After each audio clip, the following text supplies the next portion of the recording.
Hello সবাইকে।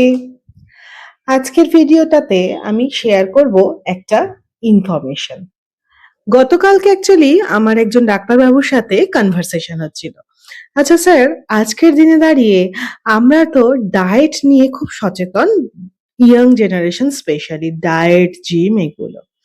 এটা করতে গিয়ে অনেক সময় কিন্তু আমরা আমাদের খাদ্য তালিকা থেকে চিনিটাকে বাদ দিয়ে দিই, অ্যাভয়েড করি। তো স্যার আপনি এই ক্ষেত্রে কি বলছেন? তখন উনি আমায় বলেন, জানো তো, চিনি কিন্তু আমাদেরকে শক্তি যোগায়। এটা কখনো ভেবে দেখেছো? আমি বললাম, না স্যার, আমরা তো চিনির বদলে এখন গুড় প্রেফার করি। চায়ে অনেক সময় অনেক ক্ষেত্রে গুড় ইউজ করি, কিংবা রান্নায় গুড় ইউজ করা হয়। তখন উনি বলল যে হ্যাঁ, চিনি শক্তি যোগায়, তবে হ্যাঁ, প্রোভাইডেড যার আনকন্ট্রোল ডায়াবেটিস আছে তাকে আমি নিশ্চয়ই চিনি খেতে বলবো না।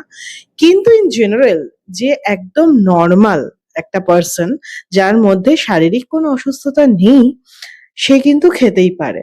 হ্যাঁ, হাই ওবেস বা কিছু সেই ক্ষেত্রে আলাদা বিষয়, কিন্তু চিনি আমাদের কিন্তু শক্তি যোগায়, সেটাকে খাদ্য তালিকা থেকে বাদ দেওয়ার কোনো মানে হয় না।